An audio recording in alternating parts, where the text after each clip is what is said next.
When I made this picture, it was in pouring rain. It wasn't absolutely torrential, but it was pretty persistent all morning.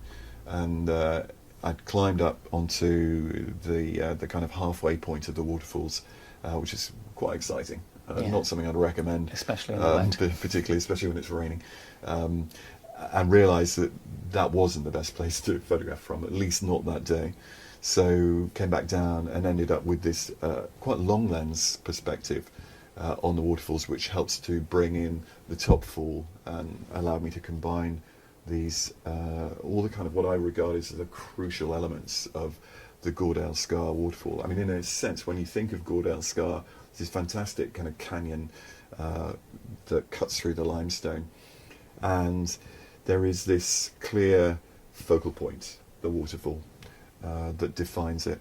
Everything else sort of leads to it. So this is literally the energy centre of the landscape. Yes. After I'd looked at the picture in the browser and just generally thought about it, I came to the conclusion that the colour wasn't helping. So desaturated it, and immediately as a monochrome image it seemed to come to life, and it allowed, I felt at least, it allowed the shape relationships to come forward. I think they were somewhat masked in a way by the colour information. So now this curve here repeating itself here and echoed by these shapes here, these curves, and the top fall are kind of interrelationships, casual, not particularly heavily stated, but that is essentially the kind of core compositional structure of the photograph. The lighting is nicely rendered, I think, in monochrome as well. It's still relatively misty because of the rain.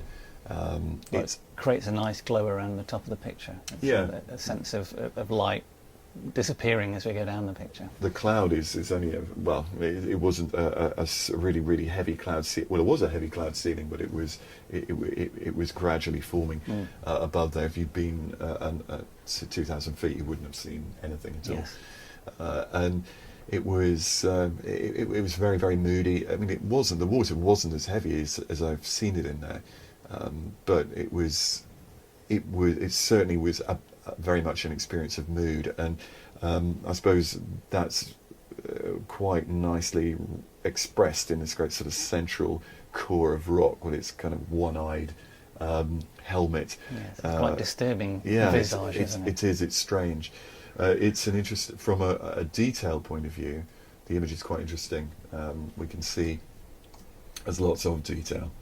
One of the beauties of using a high-resolution device is there's just so much information that can be enjoyed. You can make a very very big print and get a lot out of it. If we go to the top fall, you can see that there's actually a bank of rock behind it. Literally, the fall itself cascades over a fall of rock. It's like and I think this is all limestone deposition. Tufa. Yeah, it's quite beautiful, quite amazing in its own right. We come back down, zoom back out again a little bit, and look at the bottom of the picture. It becomes a great sort of cascade of rocky debris, and it's not particularly attractive in that sense, but as part of this rather awesome landscape, it makes a certain contribution to the image.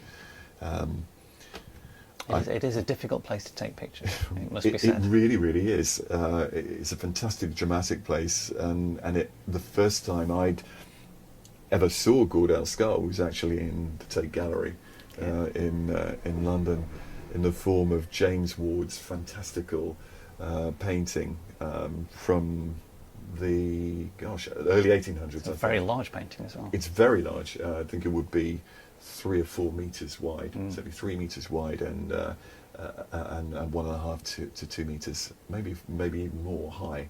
And it displays a landscape that is Grand Canyon-like in its scale, and very, very beautifully painted. Perhaps he's not the greatest painter of all time, but certainly that is one of the most memorable images of the English landscape in the north of England. And it really does illustrate the kind of sense of awe that I think he felt when he visited that place. I'm not saying I've been able to achieve the same, but that would be my aspiration, certainly, still feeling inspired by his example.